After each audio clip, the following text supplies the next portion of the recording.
Hello and welcome, ladies and gentlemen. Welcome to this insightful panel discussion on transforming learning horizons. We are navigating the future with assistive technology. Today, we have with us pioneer in the field, each bringing unique products that cater to specific disability types. Let's dive into the conversation and discover how these innovations are shaping the future of inclusive education. Our first panelist is founder of Awaz app. Please welcome Narayan Nadu Ramakrishnan. We have others from Wifer Tech. Next up, we have Ramu Muthangi, the founder of SHG Technologies. Last but certainly not least, Janhavi Joshi, the founder of Tech Innovations. Welcome you all. Thank you so much, Ashok. Thank you. Thank you, Ashok. Thank Thank you. you for joining us. Nadu, so let's kick start the discussion with you. Yeah. Awaz app has made a significant impact in neurodevelopment. Can you share how your product has shaped inclusive education for individuals with disability?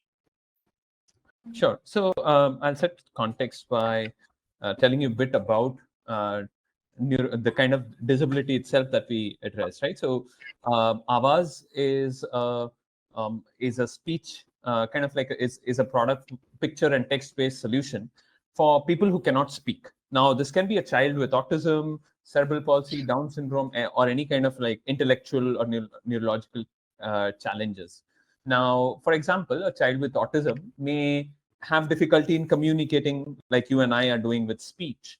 And so they use Avaz, which is kind of like has pictures, and they are able to communicate what they want. They're able to communicate their thoughts, their ideas. We have autistic users who are writing blogs, who are writing exams and iOS exams through Avaz itself. And so what this does is basically it helps them become like there is so much of peer learning that happens at a very young age when two children are able to kind of talk to each other and learn from each other, and this peer learning is completely missing for kids with disabilities and kids specifically with speech disabilities. Now that's what Avas kind of helps them do, is that they're able to kind of like communicate their thoughts and then build that learning, build that language, and then that kind of helps them generalize and kind of build a larger vocabulary itself. And that just opens up opportunities for them, that opens up just a lot of like reduces their frustration, reduces their anxiety, and increases so much like gives them access to knowledge, and they are able to kind of go to schools and go to kind of like take part in education. Avaz as a product itself is used not like in schools in India, but also in schools globally as well. So a lot of schools in the US use Avaz as a part in their classrooms, schools in Australia, schools in kind of Sri Lanka, Vietnam, and of course all over India as well. Thank you. So with the context that Narayan has said, I think I'll be able to speak about this a little bit easier now. So as you were saying, the children that have autism, let's say, for example, are a little bit nervous, or they're new to a mall or a theater or a temple or a beach or any new environment for that example. So here, what we are trying to do is one of the use cases is why can't we sort of take them to these places without actually taking them to these places using virtual reality, getting them used to these places, removing the stimuli that actually gives them these anxiety, or as a result of which their symptoms do get aggravated.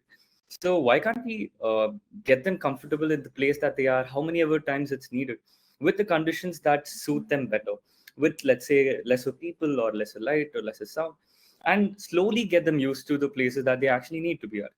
So, for example, if they need to be at the mall next week, we take them through the week by just slowly introducing them to these stimuli, to sounds, to people at the mall, just showing them as virtual characters in these environments, and as exercises being done in these exercises to train them in communication or social skills, or let's say a case by case scenario of what do you do when this happens, or how do you ask for help. So running them through these training is what we're doing. And by the time they do have to go to these places, they are well equipped with the skills that they need. So that's one of the examples of how Halera is being used. But primarily what we're trying to do on a longer vision is uh, provided they have the skills to communicate, or the skills needed to pay attention, to ask for help, to take care of themselves.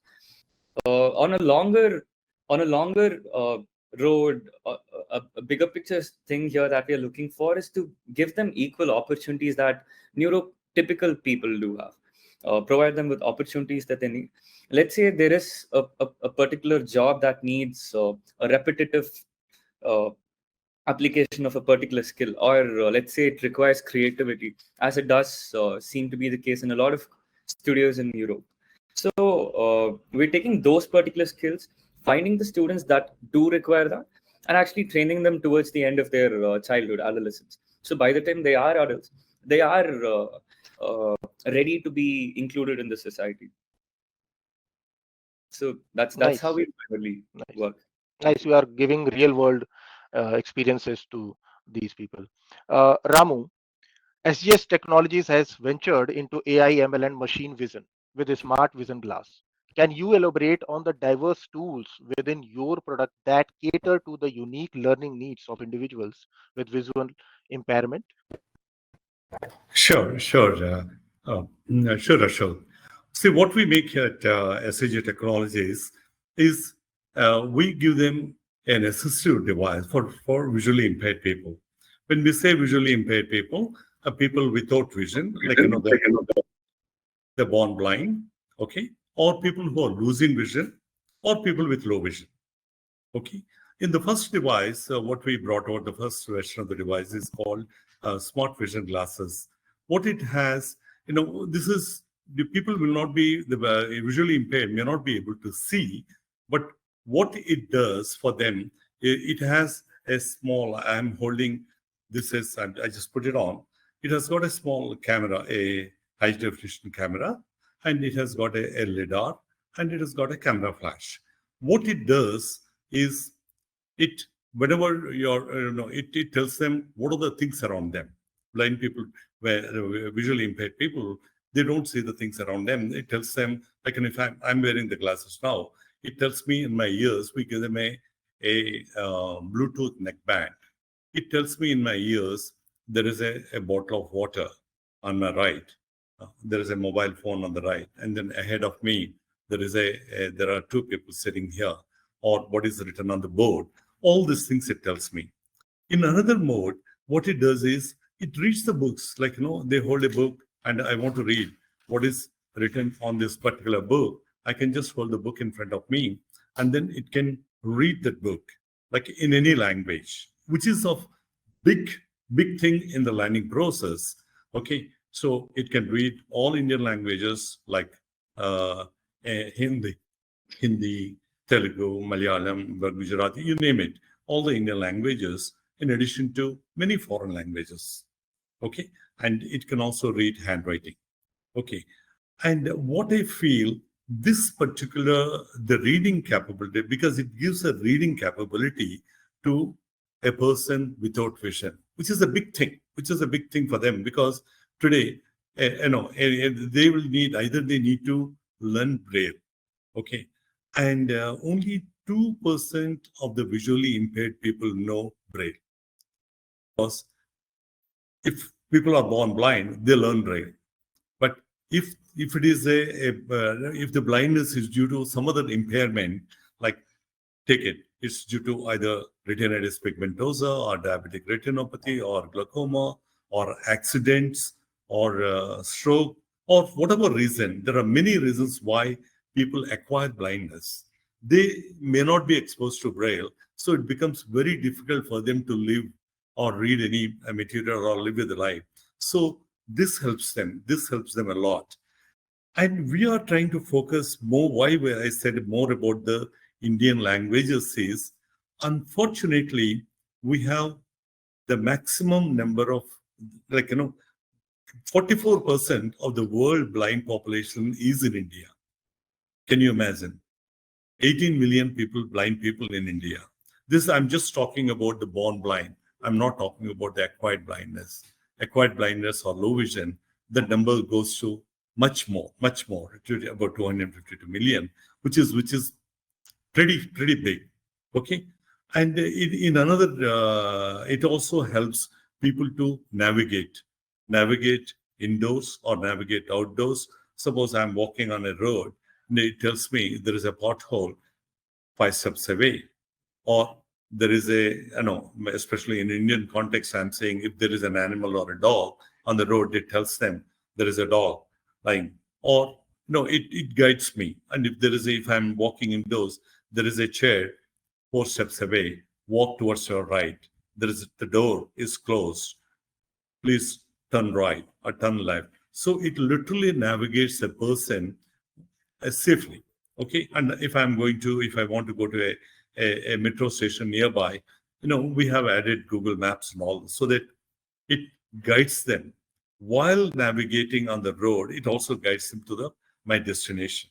Okay. In another mode, it detects people's faces, so I can store faces of my friends, and then when they come in front of me, it tells me that Gopi is in front of me or Sheila is in front of me, like that. So there are many modes that we have put, so that we make a person completely independent, okay, and they live a life with whatever you call it, a dignity, or open up a world of opportunities to millions of visually impaired people. Okay. And this particular device that I am showing it to you, this is a wireless device, and it works with a mobile phone. And then any operating is completely OS agnostic. And it has got it works on what is called the bone conduction. That means I can hear through my temples. Okay. So my ears are open so that I can still hear the noises around, because majority of the visually impaired people, they depend on the noises around them to judge the distances. So that is one part. In another part, this is for people who do not have vision, okay, and we give auditory responses. But in another version of the thing that we are very quickly coming up, like the children, many people have low vision. Many people have low vision, like low vision. The main impairments in low vision are like central vision loss, or peripheral vision loss, or haziness, or blurry vision, or color blindness, or night vision loss. All this, there are so many low vision conditions. For that, we are coming up with another device called, this is what it looks like. This is a little bit bulky. Okay, what it looks like, this is a virtual reality glasses that I have in front of me, that I am putting on, and then I have a camera attached to it. So what camera does is it captures the picture, and then we process the. Pardon me? Said something? Please continue. Okay, fine.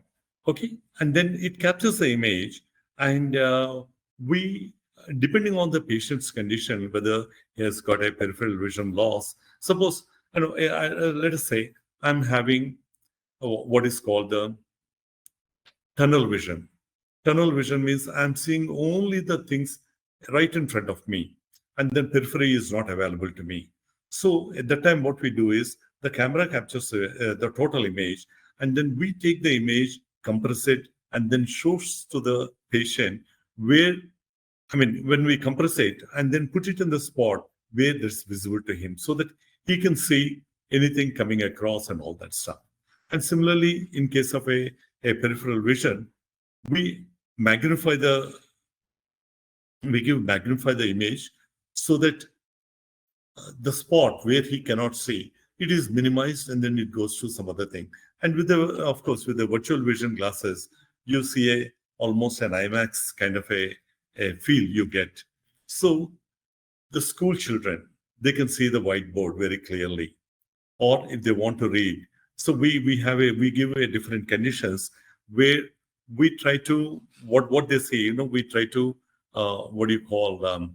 try to process the image in such a way that it compensates for the impairment that they have. So these are the technologies. So coming back to the learning process, Ashok, we do have 1.6 million children in blind schools. 1.6 million. So many of them do not have, the what is called the braille coded books because they're very expensive. If these people are given this kind of a device, 1.6 million children, if these people have a 40 years productive life ahead of them, just imagine you can add 64 million productive years to our GDP. Okay, so we are trying to get these glasses to the children's schools, okay, so that they can read the books like a sighted person and come up in life like you and I. Okay, so far, there are about 3,700 people who are using our glasses, and mostly children. And the majority of the times, they use the device for reading purposes. Yeah, so even I thought I'll set a context in terms of the disability that we serve, which is deafness. So when we think about learning, I think one of the most important tools in learning is language. So be it verbal communication or written communication, reading, writing, language is a very, very essential part of the entire learning process. And that's where deaf kids require help in terms of access and also guidance. So what we do is in India, it's estimated that almost 90% schools don't use Indian Sign Language in their classrooms. And there are several reasons. It's a very multi-layered problem. But I think we are in a very good era where Indian Sign Language is gaining the dignity that it deserves. And even on a policy level, it's gaining a lot of attention. So why is Indian Sign Language not used in a lot of the schools is because even the school teachers are not aware, they're not well equipped with the language. And as a result, massive language deprivation happens for the kids. And it is estimated that if you don't give them their first language, foundational language, be it any language, almost 95% of the deaf students turn up to be functionally not literate. So that's where we try to bring in our technology, which is a digital platform.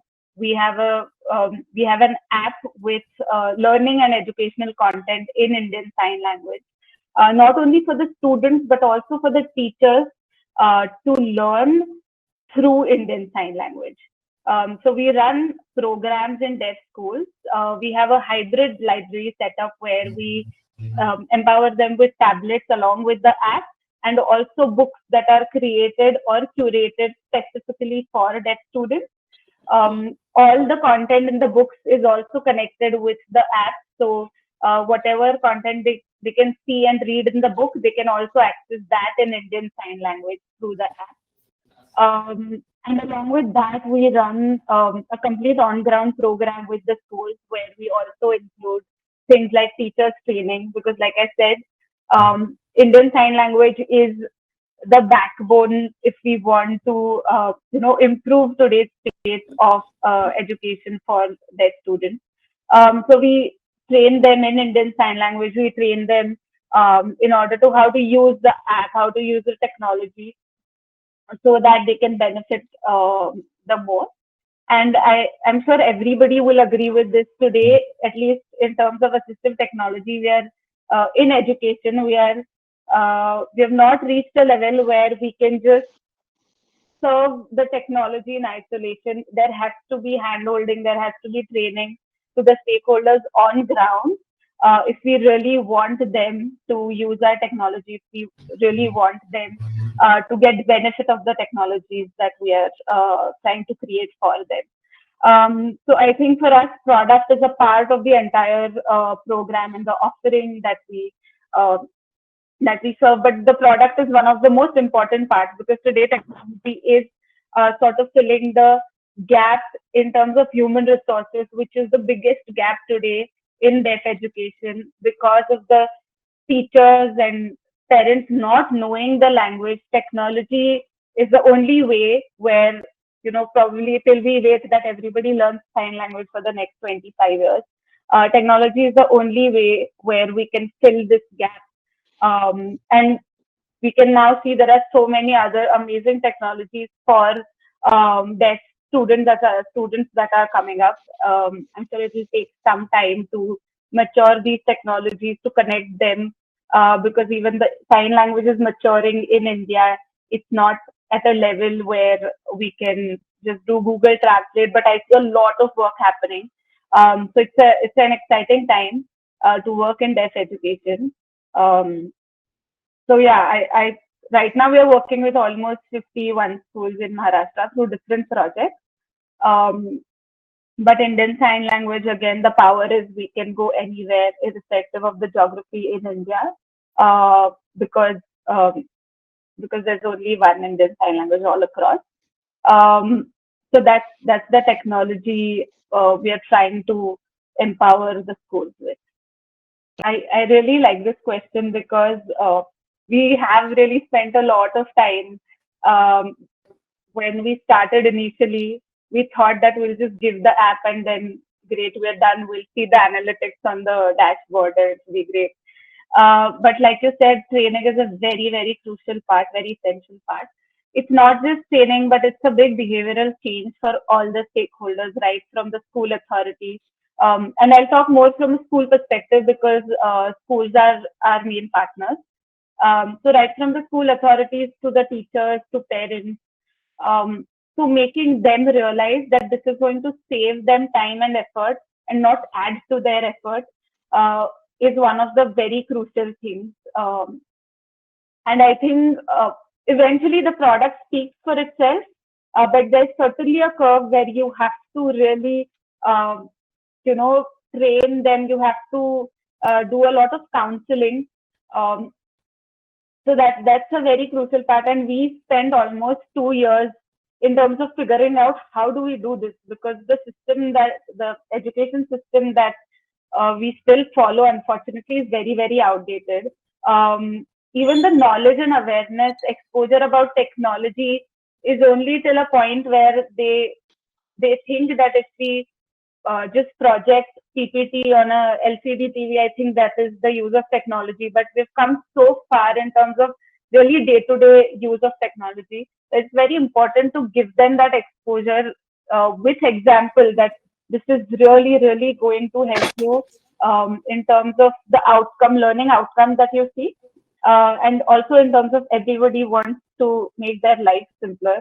So it's ultimately about your connect. So as an organization, what I have experienced is it's really about your connect with your champions, which are actually going to use your product. So in our case, it's the teachers. So if they like you, if they like your product, you can immediately see the learning outcome, and they can see the outcome. So I think it's multi-layered. Your beneficiary will only benefit if you really have great friendship with the people who are going to use your product. Right. Anyone wants to add something? It's good. Yeah, please go ahead. So we've like she said, like we also started where we were very excited to launch the product, and we thought, okay, our job's done. So we've created a good product, and job's done, and people will kind of you download it, use it, and know how to use it. What we've realized, at least in the case of Abbas, is that it is a product that needs, like the child needs either a special educator or a parent or a speech therapist to kind of like help them with it, and then over a period of time it becomes their voice, their kind of like communication device, their avaz itself. But so the initial part is where they need the kind of like the hand holding and all of that, and teachers and parents are busy. They have different challenges to they're facing different challenges. So then you have to kind of convince them that like Janhavi said, you have to convince them that this is going to make their life far more easier.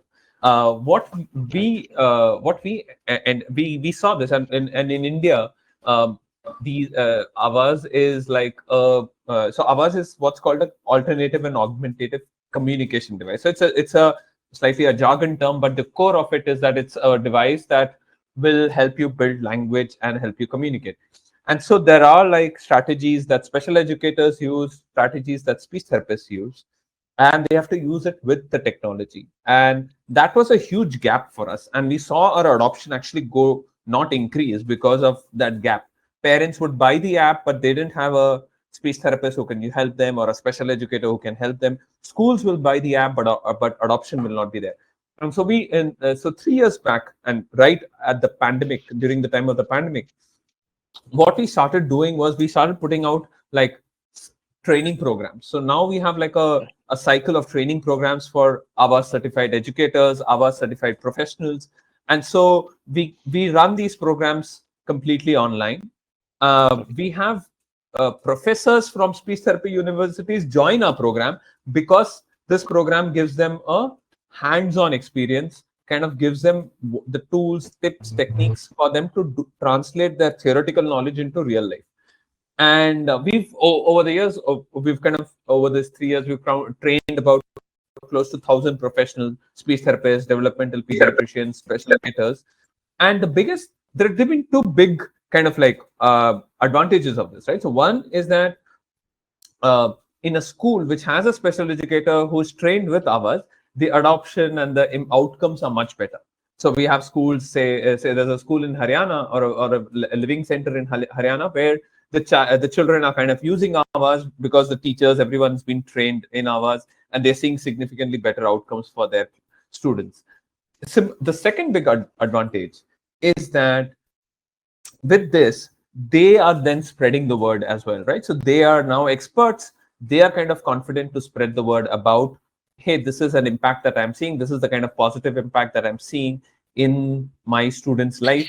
And so they will spread the word. They will kind of break some of those myths about technology screen time being bad or worse off for children with disabilities.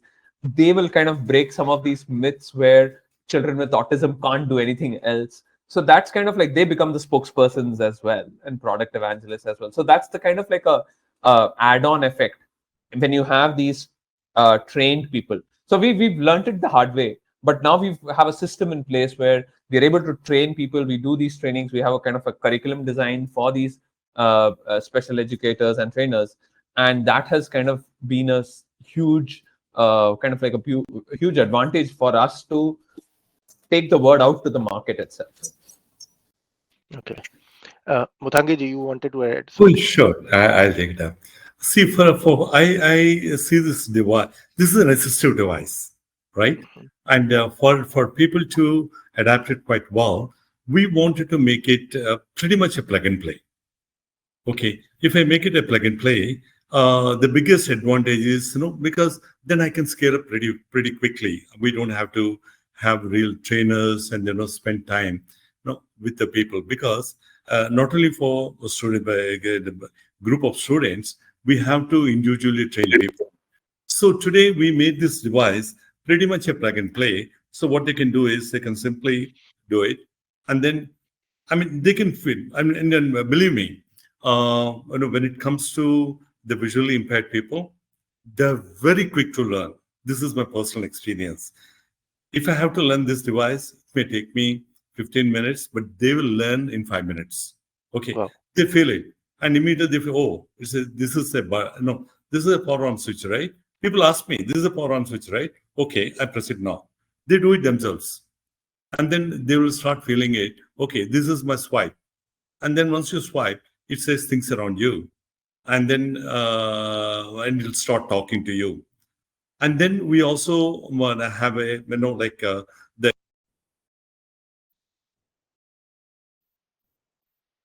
link. They have to just click on the link, and it downloads our software. And then there it says, then you choose the language they want. Okay, and it talks to them in their own language. So we try to make it as plug in. Like for us, if a person has to be trained, it will take less than 10 minutes. Okay, so that's how we made it. And the second thing is, In one of the modes, like I swipe it 3 times and then I tap it once, there is audio manual, because though we give them a printed manual, no, they won't be able to read it straight away. So we give them an audio manual in the language they choose. So we give that manual so they can go through the manual anytime they like. Okay. And then we also have a help desk here itself. Oh, Okay. What it does is when they have a problem, they can talk to us because it has got a microphone. They can talk to us. Like I'm facing a problem in my reading. Okay. Or I'm facing a problem in my navigation. So when you come to that help desk mode, then they get about 1.5 minutes to record the voice, because they don't have to for them to send any email or this thing is difficult. So they can speak out. So that message comes to as an MP3 file to our help desk here. And also it records whatever it sees when they are doing it. So if like I'll take an example here. I got a message on my this one, like on our help desk, a person from Kansas, Wichita, and then he left a message saying that I'm trying to read, but it keeps telling me end of text, okay. place Shanova. Okay, when we looked at the image that came along with the message, we found a blank sheet. He's trying to, he's a visually impaired person. He's trying to read a blank sheet, and then it's telling you the end of text. Okay. Now, of course, we put now when it sees a blank sheet, and then if somebody sends, it tells us it's a blank sheet, page turnover. We have put that intelligence. So we are learning to see how we can make it as simple as possible. In addition to that, there are a lot of organizations supporting visually impaired. Like for example, we have this Help the Blind Foundation, okay, or Enable India, okay, or Site Savers, or iWay. There are many vision aids, many organizations. They have trainers. They train the people to prepare for employment and all that. We train these trainers, and we do have webinars, and then we train them so that they can help others. So these are the multiple things that we made it a plug and play, number one. Number two, we have an audio training manual within the device itself. And then we train the trainers program. And then we have a help desk. Okay. In addition to that, if someone is really facing a problem, this particular device is like an IoT, like a Fitbit. You track how many steps they have taken. The moment you turn it on, it is registered with our cloud server. Okay. And then we get to know who is using it, how long he's using it. We don't really look at the content they're looking at or what they're doing, but we track the health of this particular device all the time. Great, So great. the various smarts that we put in, Ashok. Yes, you are putting all the smart functionalities in this device to making their life easier. Yeah. Perfect. Adarsh, you want to say something? Oh yes, yes. I think with the devices that both Janhavi as well as Narayanan was saying, it's mostly apps and application. I think an extension of that, the situation that I've faced is mostly because we are using a novel technology such as virtual reality. The challenge or the scenario in front of us is a little bit more complex, where people do not really even know that first off, a technology like this is capable of helping people. Second, how exactly would it be able to help? And third, exactly what we are doing. So we had this problem in a multiple angle stage, right? So what we sort of realized was it's not just this about the awareness, but also that the learning curve is a little bit steep. Though it is very short, the learning curve is most like a step. So what that actually is just because of how many steps are involved in starting the product, starting it off, having it on children, and getting the session started. But also, what we've seen, for example, one of our advisors, a principal of a special school, was telling us this one instance when there was this one child in our class who didn't engage with any activity at all, who would just sit in the class by himself, wouldn't really be able to pay attention, either because of overstimulation or because of all the people around. And so every single day, they'd actually be trying different activities for all the other students. This one child was just showing some initiative, but wouldn't really engage. And so one of these days, when this particular ma'am wanted to print a bunch of exercises on sheets and give it to these children, turns out they'd ran out of white papers on the copiers. So just as it was lying around, she took a bunch of yellow papers and printed it out and started giving it to all the students. And what she observed was, as soon as she went to the front of the class and turned around, this student who wouldn't engage with anything else grabbed a paper from the nearby student and started writing all over it. Didn't really know how to read, didn't really know how to engage properly, but started writing, right? So turns out the color white was what was a little too much for them to handle. So while these obsessions or sensitivities in this in their sensory stimulation system, all of these are very specific to each child, along with their other symptoms as well. So this combined with the technology is a huge hurdle in front of us. But the way that we've sort of planned, started executing to tackle this is a little bit like what Narayan was saying again. We are forming a training sequence where, since it's hardware again, it is necessary for somebody to be present, at least in the initial stages with the teacher. Because again, the challenge here is not with the students, where they actually, as soon as you realize that they are okay with having something over their head, the challenge mostly is with having the teacher involved. And as again Janhavi was saying, once the teacher is okay with what we're doing, is happy with the people that are present, the engagement rate is a lot faster. So we have formed a sequence or an escalation metrics. So where it's first off, we have somebody go and train the teacher for about one or 2 days if needed, and give them an exercise sequence for them to get used to the headset. Because one of the other points that have helped us is, to make people more comfortable with the headset, is to just tell them that this is just like a phone, but with just an extra moving part of the strap behind your head. So the screen is the same, the buttons are similar. All you have to do is not touch this lens and interact with the screen using your controllers. So that's the barrier that we're able to cross, that we've been able to do using these exercises that I was mentioning. And even then, if they have a message, it's a sequence of YouTube videos that we've recorded, that we are planning to upload as a playlist that they can get help from for any of the possible problems that we've had. We have had we've sort of listed all the potential problems that there could be, and we've started making videos for them. There's a playlist available.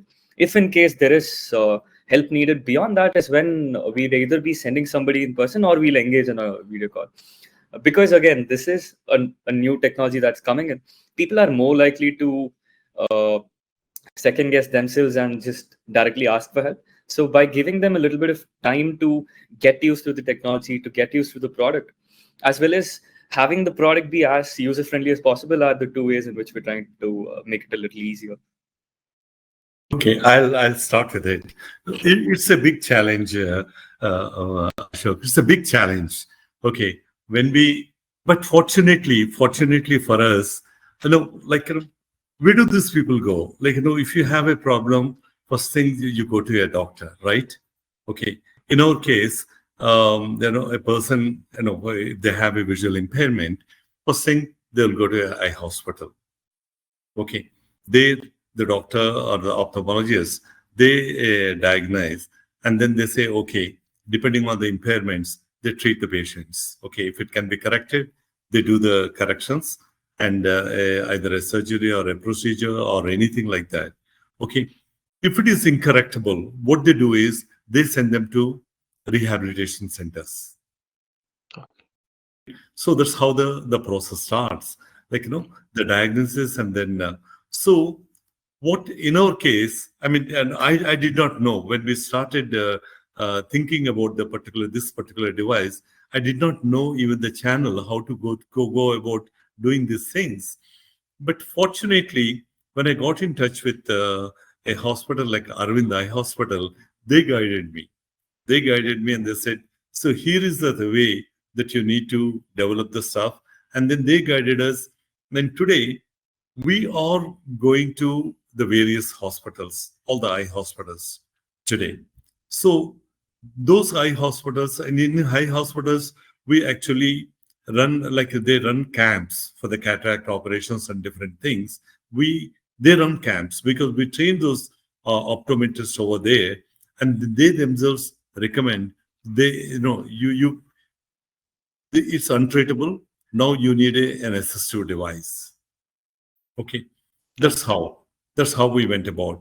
And also there are lots of organizations who are fighting for this social cause. Like, for example, I took names of the Help the Blind Foundation. Okay, and Help the Blind Foundation, Sight Savers, and iWay, or Enable India, or Access India.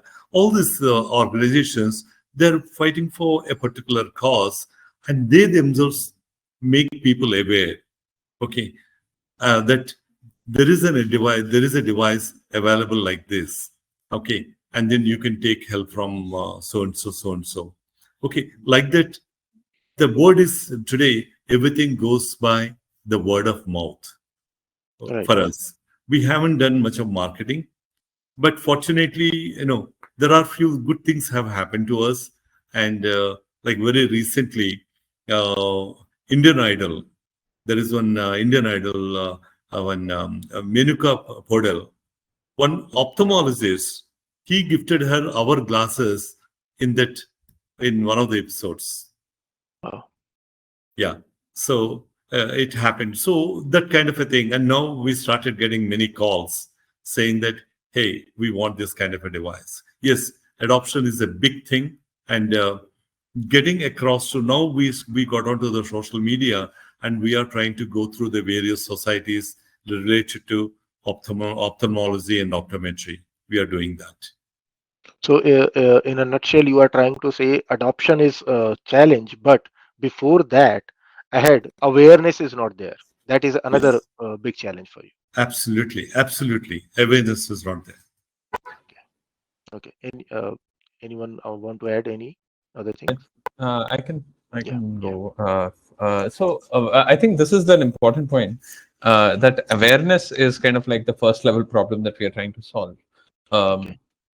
And again, in the case of, say, something like an invisible disability like autism, or neurological conditions like intellectual disabilities, this is an important thing to solve for. And awareness is on multiple levels, right? So one is awareness that at the very basic level, which is that every individual with a disability has the right to live a dignified, independent life. And that is kind of a belief that we need to kind of slowly start taking on as a society itself.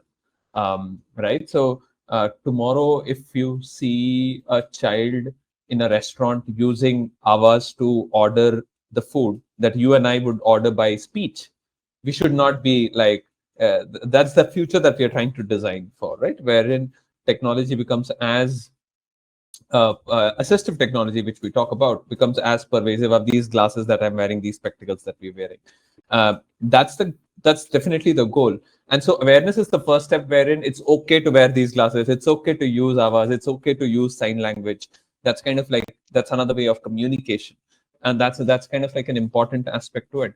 And also the second level would be something like, just because these children don't have the ability to speak doesn't mean they don't have the ability to, doesn't mean that they have nothing to say. Just because you don't have Right. you can't speak doesn't mean you don't have any means, you don't have any ideas, thoughts, you don't. So that's another myth that we continue to kind of break. So what we call in our team calling presuming competence. So you start from a place where you believe that the child is capable of doing it, and you provide kind of like affordances, you provide tools, you as a teacher or as a technology partner, we provide tools to enable that child to achieve whatever the goal that we are setting for that child.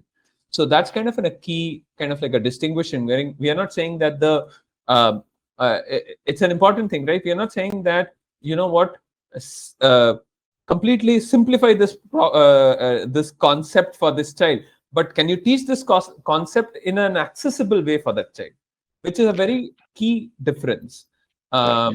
And that's key difference in inclusion as well, right? So it's just because the child is in school and the child you think is of a lower cognitive ability, you teach them something, is lip service. But can you take it to the next level where they are actually kind of like give them tools, give the teachers and the parents tools for them to kind of like make that learning accessible. So I think the fact in sort of like that's the other angle of belief that the child can achieve the potential.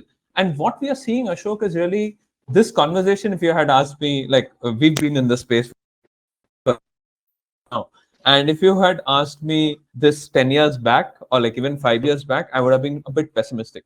But with kind of like what we are seeing since the mobile phone revolution, with the data revolution in India, we are seeing the fact that people are like coming to us asking for solutions. People from small towns, cities, everywhere, they're coming to us and asking for solutions. They're finding us online.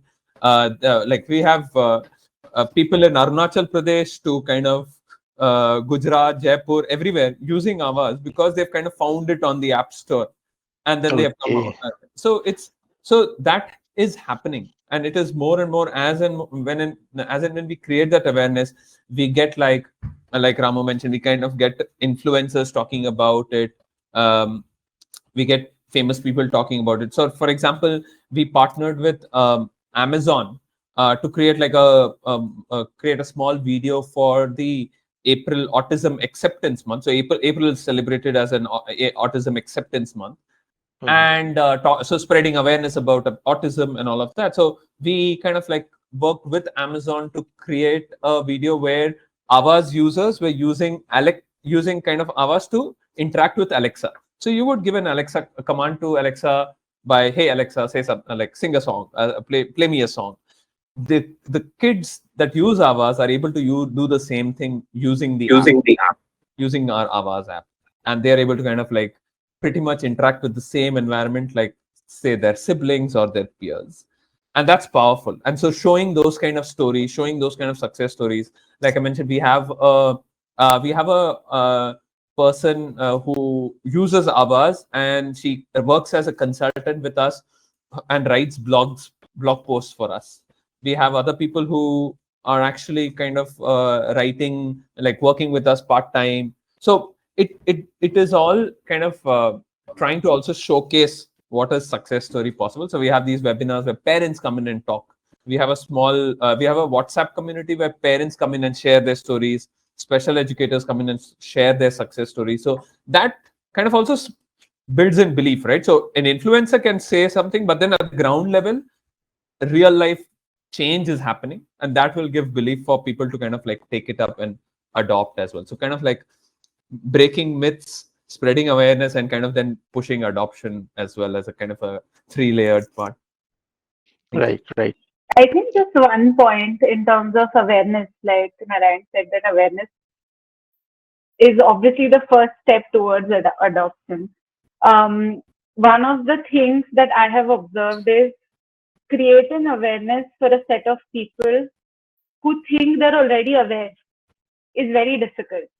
When somebody knows that, oh, okay, this is something new, I'm not aware, spreading awareness is easier compared to somebody who already thinks that, no, I have been doing this for such a long time that I know everything. On a level, it's extremely true, very, very true. But sometimes people tend to become a little rigid, and that's where I think our struggle begins. Um, and I Maybe think you for should us, elaborate that with as an example, Janvi. You should elaborate that with Yes. an example. so for example, now being very specific to where in the field that we are working in. In India, there is widespread use of oralism in deaf education. So Indian Sign Language, like I said, is not used in most of the schools. And the only way to educate deaf students is believed to be the oral method, where you give speech therapy, you teach them lip reading, which does not suit to 100% of the students in the classroom. So it is very, very important to introduce them, or to at least give them an option of alternate methods of communication. Indian Sign Language being one of the most prominent, which is accepted by the community all over world, I would say, by the deaf community. But in the Indian education system, the oral method of teaching deaf students is so much rooted and it's so strong, that special educators, this I've heard, I've not seen, but special educators only have one paragraph about sign language when they are getting trained to become special educators.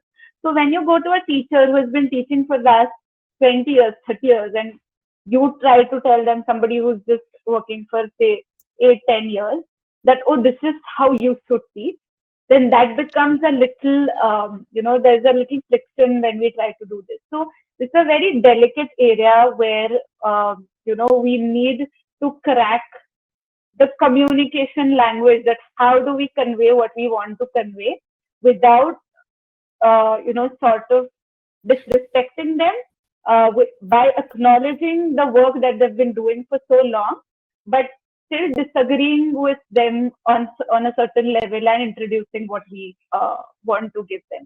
And I think COVID really helped us doing that, because people are very helpless, very vulnerable, especially for deaf students. Deaf students had no clue what was happening around them. Their parents couldn't communicate with them. There was no access to any deaf community peers around them, because they're in isolation. They've gone to their hometowns, they've gone to their villages. So I think that's when even the teachers felt helpless. And for us, that was the time when they started coming to us in terms of, okay, what was that which you were showing? So that really helped us in terms of also designing the communication that I spoke about. How do we convey them what we want to? So I think awareness, with the right, so correct communication for all the stakeholders, all the groups of stakeholders is very, opposed to that, if you go to parents, they are very open, because it's their first child. They are open to anything and everything that's going to help their child. But even in their life, the biggest influences are the doctors and the teachers. So if the teacher is saying something, they will blindly agree, which is, I don't think it's wrong. So for us, teachers, like I said, I always like to work with the teachers. If you crack that, then I think work gets simpler going ahead. I'll Yes. following whatever she said, I think beyond awareness, whatever we've seen also with in specific to Hadra, and I'm sure it's very true with everybody that's here, as well as many other players in the AT space, is that it's purely just a game of awareness. What we've seen is people who are skeptical or even dismissive of the technology that we're bringing in are very, at this point in time, it's probably moved down to 40, but it was more of 40% knew the technology and knew how we could help, but it was 60% of people who would straight out dismiss, right? So we took the step of saying, hey, hold on, it's not a rejection yet, it's not a negative reaction yet, because they really do not know. And this was even from the days that it was just me on all the seats, right?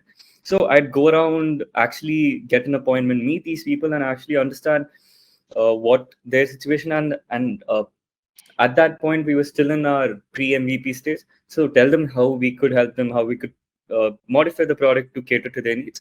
And it was for sure in us that, hey, we actually are able to find use cases here. We can see the potential here, especially because this technology that we're using here has to be in person, has to be tried on. Otherwise, it's the same as just watching any other video or a 3D simulation on a game, right? So this is what we've seen, but rather a challenge that all of us faces with the awareness part is that the market is very fragmented. They're all in different bubbles, different brackets here and there, right? So the analogy that I use with my team is there's this one Android game that used to be very popular called Chain Reaction. So it's you flip one and it keeps flipping, right, exponentially, but it would stop because there's another bracket that's existing somewhere where you'll have to start over again. So that's exactly what we sort of use, because again, the challenge with autism is that there are so many millions of children that have been diagnosed, but so many more, in fact, more than the ones that are diagnosed that are undiagnosed, that are still on the spectrum and cannot be brought in, right? They are existing in their own lives with their children, with their friends, and just carrying on. And bringing them into the system, getting them diagnosed, breaking the social stigma, getting them the help that they need to be more ready to tackle the day-to-day challenges is what is needed. And that's where I really believe organizations, aggregators such as ATF or communicators such as yourself sort of come into the play, Ashok. We need them to sort of be like the distribution channel to push whatever we're doing, so as to bring us into the mainstream, but also to bring them more visibility. Yeah. Point that can actually start discussion is that the new education policy is allowing us, recommending us, in fact, urging institutions to include innovations, technological innovations at every level, as well as training for special educators, as well as regular educators to accommodate for children with special needs. But there's also, if I'm not wrong, a quota to include special educators at every institution to be able to cater to the needs of children. Yeah. Perfect. So Yeah. now, yeah. Yeah. See, there is, I don't know whether it's, can you, if you don't mind, Ashok, can you repeat your question? Because there are a few So I'm thoughts that are asking, going on my mind. I Ashok, I want to bring in like what we do in this country and what they do in the other countries. Okay. I'll tell you what the reason why I live in the US. Okay, though I'm in India today, but otherwise I live in US. My company is here in India. I work with the team of my R&D team, and the production team is here. Okay, I spend almost 60% of my time in India. Okay, when I look at the US scenario, okay, I have studied the schools there. Reason being, my wife works for a school for special needs children. Okay, there, see, the government has to look, when you say school, the schooling system, there are not many schools run by private agents, though there are. But majority of the times when it comes to special needs and all that, it becomes part of the government. Government has to support. Today, in the US, Ashok, the government spends $240,000 per child for special needs in the US, and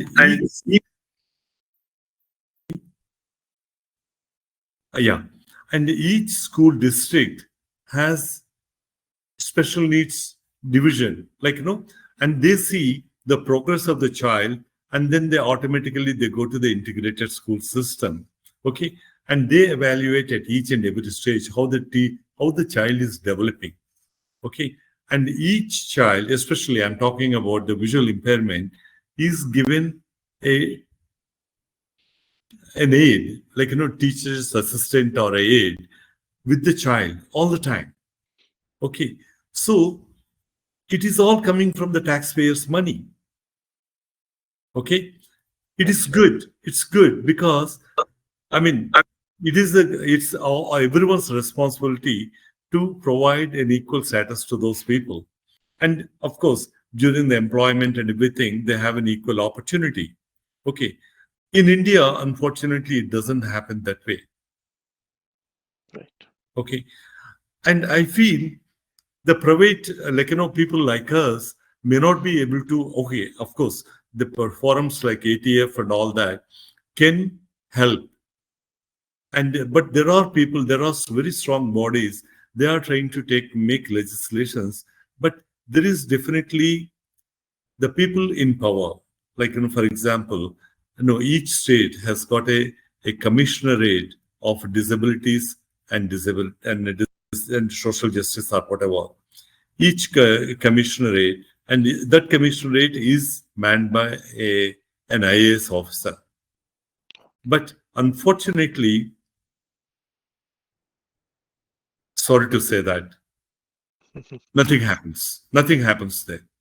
Because it's my sad experience that nothing, like, we on our own are trying to see the need for this kind of devices and trying to do the devices, and the taxpayers' money is not being spent in the right way to introduce this kind of things into the system. Okay. Private individuals cannot do it. Ramu, can I jump in and tell you a positive experience so that it's also not all bleak? So there are some positive experiences as well, if you don't mind me interrupting. Like to exactly to your point that like there are governments where they have this commissionerate for disability or different kind of labels there, differently abled or people with disabilities. There's a specific IAS, probably IAS headed department, and so we've been working with the Tamil Nadu government for the last close to 7-8 years, and over that period we've been able to give close to 1,000 Avas equipped devices to across the 38 districts in the state. They have gone to early intervention centers, they have gone to vocational training centers, they've gone to kind of some specific special schools.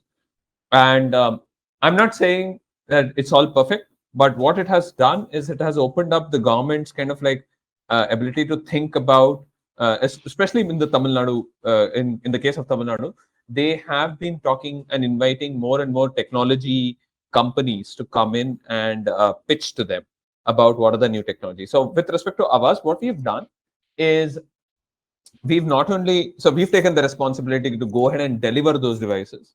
So it's kind of a huge process of delivering them. Then we kind of divided the entire state into 6 different zones, did trainings for almost 400 people in those 6 different zones, brought them into a WhatsApp group and tried to kind of build that communication and relationship with them to help them and offer any support.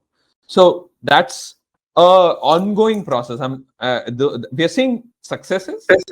That's an ongoing process, but the government is kind of like committed to that. Like now, currently, we've just delivered another 100 devices this year, and probably 140 odd devices this year to the special school. And there is talk about providing. In this case, these devices of ours are going to schools. Now we're kind of like talking to the government to figure out if we can provide devices on a one-on-one basis, which is what happens in the US, what Ramu was referring to. Can we provide these devices where children are on a one-on-one basis so that they can use it over a period of time, they can go to school with it, they can potentially go to college with it, right? So that's some of the conversations that's happening. But Ramu is also right that this Tamil Nadu government is an outlier, sorry to say. But it's happening. We've had other conversations with other governments, and it takes time. This conversation with Tamil Nadu government has been since 2016, so it's taken its time. Yeah, Narayan, I know that. I know. Yeah, of course, you know. Yeah. See, the thing is, that is on a individual state basis. But what we are looking for is a legislation and utilization of funds or the tax money for a particular section of people. Okay, I'm looking at that. Tamil Nadu government, maybe you're lucky with Tamil Nadu government, but I was not lucky. Correct. Okay, to be open with you, I went to the same, I was not lucky. But we are not looking at the amount of effort. See, I'm looking at this, Ashok, if I may take 1 more minute on this. Yeah, please. See, we need to look at ourselves as trying to, okay, we all have passion for a particular social cause, right? With the thing that we are moving forward. And at the same time, we are also entrepreneurs. Okay, we also need to make sure that whatever we do, okay, we need a proper encouragement, guidance, and also necessary funds available to progress this work. Today, if this particular, like, today I look at my case. Okay, I have these glasses. I made these glasses. We have 40,000, 40 million people in India, or for not, sorry, 18 million people with total blindness. Okay, and about close to 18, but okay, about 100 million people with low vision. Okay, and how many people? How many? If I go around selling, I'm able to sell maybe 2,000. So we need some kind of a support, and we need some kind of a legislation, and we need some kind of a system to get these technologies done by these passionate people into this thing. We need something different. We do a few things, and I can maybe kind of start by sharing some couple of things that we do with one with schools and then one with parents. So, for example, you the kind of like tagging on to the previous question, wherein what are some of the kind of key factors for, say, driving adoption in schools itself? It is definitely the kind of their cost barrier does come in, right? For example, ours is you need an ideally you need a tablet, which is kind of like an Android tablet, and then you'll need the software, and then the kind of like the package is slightly expensive, and then the school may not have the funds for all of that. What we have seen over a period of time is to start them off with a smaller quantity of devices, and then train the teachers. And once they see success, they are able to kind of invest more in that, maybe from their own funders, through their own donors itself. And that's why I think that the initial point of training the special educators is a key aspect to it, wherein they can continue. In our case, that's a very core aspect, because that's how they can see success in the outcomes itself. So to address kind of pricing itself, what we've done a couple of things. One is there are CSR funds that we try and kind of pitch together and present it. So, for example, there is a school, so there's an NGO in Bangalore called Samarthanam. So with Samarthanam, we did a kind of like co-wrote a proposal for implementing Aavas in like multiple schools across like 3 states, and then we got a CSR funder, and the NGO Samarthanam helped us get the CSR funder, which was DXC Technologies, and then we were able to kind of like provide this entire kind of solution, right? So the solution then was able to cover not only device software, but also the training and kind of like the monitoring as well, which is great, because that's kind of like an end-to-end solution. So the donor is also happy; they are able to see what is the kind of impact. The schools then get the incentive to kind of like continually progress, and because they will have trained staff. So we've kind of then so that's one angle wherein we help them with any kind of like CSR support. The other aspect that is more direct to consumers or direct to parents, and sometimes schools offer it as well, because they ask parents to buy the license for the app, which is because it's a basic subscription service, right? So instead of like buying the app like a one-time kind of like a investment, you will do like a 300 rupees a month or like 3,000 rupees a year, which is kind of like a rental or a subscription scheme, which is much more affordable. So we have parents who are from lower income, from the lower income background, they are able to still afford like 300 rupees a month. They can stop it if they don't see. So it gives them the ability to test the apps to see if it works, and then invest in a bigger device. So that's why the phone comes in, the subscription comes in. They're able to test it out, and then they invest kind of like in a large, bigger device with the solution itself. Perfect. Yeah. Anyone? Definitely, here affordability is one of the biggest things, Ashok. Okay, because in our case, it's a completely, no, of course, we need certain amount of, like in case of Narayan, he says there's a tab he requires, and then app, okay? And then you can put that, monthly plans or something like that you can put. In our case, there is a certain amount of components that need to go into this glasses. Like, we give a bone conduction glasses, with the camera, the processor, the sensors, whole lot of things are going. So we try to make it as affordable as possible. Okay. So we give it at a, but the thing is, for us, even the hardware, if I sell more, okay, and if I sell more, that economy of scale, that kicks in. Correct. If I'm selling 1,000, or if I'm selling, this is for 30,000 rupees today. Okay. Okay. And then if I'm able to sell 10,000 a month, I may be able to bring it for 20,000. If I'm able to sell for 50,000, I can bring it to 10,000 rupees. So Right. kind of a thing can happen. Okay. So we are just looking for that, and now the marketing and, making people aware that there is some kind of a device that exists, because our mission is to make the more affordable device, because, Dr. Davis Shetty said, if it is not affordable, it's not a product. It has to be an affordable device, especially in a price-sensitive country like ours. I think our model is very, very similar to what Narayanan said, where we sort of partner with the schools to raise funds as well for Okay. our solution. Um, I think with us and with everybody, it's a very crucial balance between affordability of the product and sustainability of the organization. And I don't think anybody has figured it out completely. And if there's a model that everybody else can copy, um, but that's our main, I would say, source of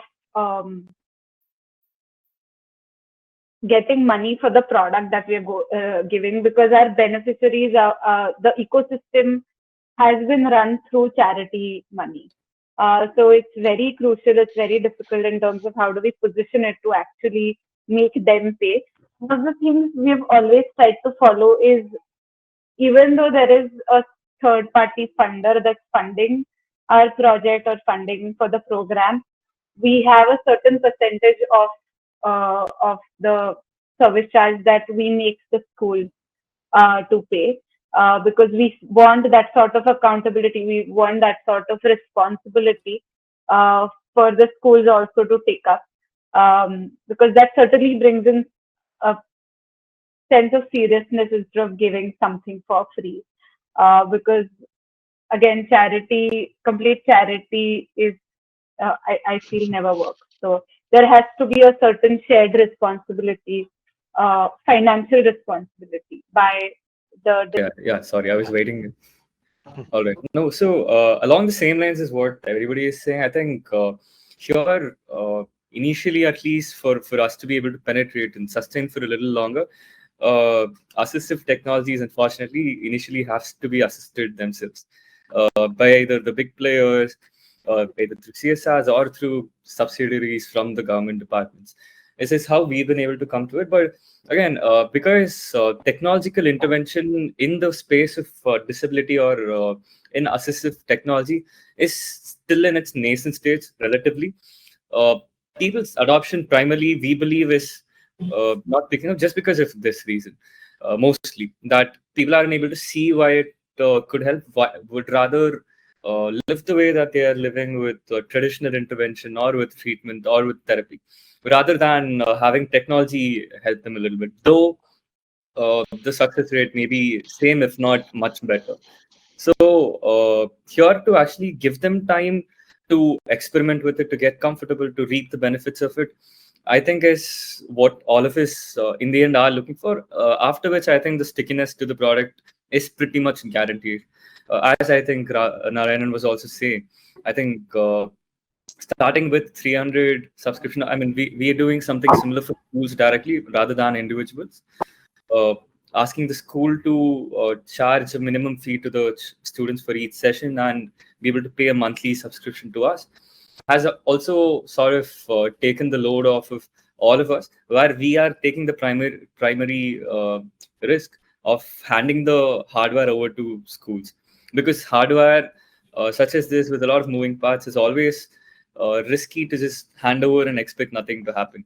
So by sort of just taking the initial risk, by understanding how virtual reality is being used in other fields and how much is the percentage of damage that happens to the devices that are in the field, has sort of allowed us to be confident in taking the risk and be able to just initiate the process of getting them some time with the device. And then after which I think it should be able to pick up. Along the lines of it being not a complete charity, I think because it is at the end of the day a value exchange, it should be that way. And in our case, this value exchange is primarily also for the reason of giving them a reason to stick with the device for some time to have it be beneficial, and then I think it would automatically work. So probably I have multiple Just other one questions. thing. Yeah. If Yes. you don't mind, Yes. I think Janhavi also has some points Yeah. here. One aspect to this is that I think the charity angle is there for sure. There are people who are willing to pay for kind of something which is valuable, something that is useful. In our case, one of the interesting things that we have seen is that teachers are sometimes very. Previously, we used to see that teachers were very scared to use a device. I will be in the cupboard because bacha tod dega, it'll fake dega. Which is a very genuine concern, right? So then what we've started doing is we did, like, it's a very tactical thing, but we did this wherein next time when we gave out these devices, we actually got like a 2-year warranty, 2-year extended warranty, and kind of like absorbed, like passed on partially the cost to them, partially we absorbed the cost. And this was kind of giving them the confidence, you just go ahead and use it. You don't have to worry if it's going to break. We will do all the so because the teachers are then becoming accountable, if it breaks, then I have to answer for it and all of that. All of that we want to kind of, those are tactical things, right? You need to kind of take care of it. But we did that. Put a case, take the kind of warranty offer, and give them that kind of like comfort, peace of mind sort of a thing. What I always feel is why we can't go very aggressive with our pricing or very aggressive with making people pay is also because right now, like Adhrash said, it's very decent. Assistive technology will still be looked at as a privilege that they can do without. So we are trying to push it. We are trying to make the products as sticky as possible, so the products become must-have.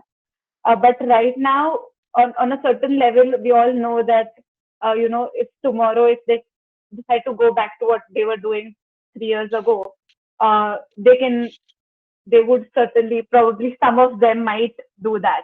So I think for us, we have to walk on that thin line where we're trying to bring in a lot of behavioral, financial, and awareness related aspects together. So I hope one day education itself for kids, students with disability is a privilege. So I hope one day it becomes a necessity, it becomes a right, an unsaid, right for everybody, and then assistive technology also becomes like a must-have. I hope it happens. Good responses from each of you. Please. Yeah. So please. Yeah, please. No, so to quickly answer your question, I think we genuinely believe, and it is true, that I think technology such as ours as well as Halera are the bridges between what the condition is currently as well as how it could be in terms of special education for children with neurological conditions. While we consider these as bridges, in our case specifically at least, it's like securing the bridge with so many more reinforcements is what we look at as AIML, just hyperlooping the space with virtual characters in our case, or AI recommendation system, or AI diagnosis, or as I was saying, the whole training module being automated programmatically is what we've been able to sort of get on and start working on, and that's exactly how it's been able to help us. I can tell you in my this particular device, we are making improvements on a daily basis. Ashok. Like, there are so many new things coming every day. Okay. So to yesterday, till yesterday, I was able to get the things around you. Okay. Just by looking at taking a snapshot and using my ML. But with after GPT-4 came and the generative AI, I can even describe. I can describe the things for them. It is much more better. And then earlier, when I was using a simple OCR, I know if there is a picture in a text, okay, I can only say it's a picture. But today, I can describe the picture. Okay, so the huge changes that we could bring in almost on a daily basis. Okay, so the advances being made in these fields are helping us a lot. And finally, this is going to the people who are going to use it, right? Okay, so it is helping us a lot. Yes, Janhavi or Raman. Janhavi, go ahead. I think for the deaf community, we're just waiting for AI and ML to really change the game in terms of conversion of different sign languages to spoken languages. I think specifically to Indian Sign Language, there has to be a lot of work and research that has to go in terms of linguistic research as well, considering it's a very new language compared to the other sign languages or other spoken languages. New formalized language, I would say. So I think AI, ML is certainly disrupting each and every technology that we see today. And we also see in terms of content making for the deaf community, creating content, because right now it's very, very manual, it's very, very person oriented. Indian Sign Language being, you use each and every aspect of your body when you're signing.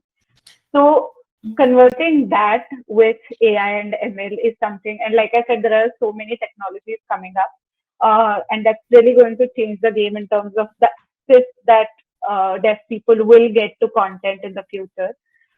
Just to end it, I think video calling has really changed their lives for the best. And I think the next step is going to be AI and ML converting content to sign languages. Perfect. Yes, Narayanan. I think for us, we are kind of looking at leveraging some of these new advancements in AI in two aspects. So one is in the product itself. So if you look at what does kind of like something like a chat GPT do, it takes in a small input and generates a kind of like a larger larger piece of content, just at a very basic level. What is the challenge that a person with a speech disability has? They are able to, they find it very slow. They find communication very slow because they're trying to type something because of their motor needs, or they're not able to communicate the entirety of what we are saying. So we see that entire kind of generative language, generative AI kind of like significantly 10x the rate of communication for all of these speech disability users, right? For all of them, anyone who's using AAC is very slow, and so we kind of completely turbocharge their communication, and we see that as a huge kind of like a huge innovation. Some of these we are already working on prototypes that are in beta testing with customers around the world right now. That's one. The other very interesting angle to this is again adoption. So if you look at India again, the number of special educators, the ratio of special educators to students is 1:150 at a very broad level. Now, can you use AI to empower this special educator? You're going to empower them to kind of address these number of students much more efficiently. So you're not replacing them, you're not taking away their jobs, but it's a great point wherein you can add intelligence and use the human potential together and kind of reach out the entire gamut of like people with disabilities in India and provide them that because we keep talking about there are not enough experts who understand technology, there are not enough people who can do intervention, especially in kind of like this neurodiversity this entire neurodiversity area. But you can create that with the help of KI and ML in the very near future itself. So on that very optimistic note, I would like to. Yes, definitely. Fantastic. I would say amazing solutions you guys have created, and in future you will definitely improve it using these kind of innovative technologies. Thank you for sharing all your insights, incredible insights, I would say, and showcasing how these innovations are shaping the inclusive education segment, especially for the differently abled people. As we conclude, a big thank you to our panelists and our audience. Your commitment to a more inclusive education is inspiring. Let's carry these insights forward, united in our vision for a future where technology ensures every learner thrives. Thank you so much for joining us and have a great day. Thank you. Thank you. Thank you. I hope everything was fine. Yes. Yeah, thank you so much. Thank you. Thank you very much. I mean, as a company Acha, that's relatively just starting out, seeing these companies sustaining in this field for this long it's very reassuring. Though this hill just seems too steep at the moment. Just to see that, I was just showing this to my co-founder here that yes, see, look at them, they've actually made it, so it's fine. Let's actually keep going. So thanks a lot for bringing us all on. one more thing I would like to add here. Uh, if you guys have these solutions available to demonstrate in a video part, so if you know about PC Quest, we do test these kind of technologies, not only assistive technology. We cover an entire gamut of the technology world, from enterprise to consumer tech. So assistive technology, from last 1 year, we are focusing a lot on this segment.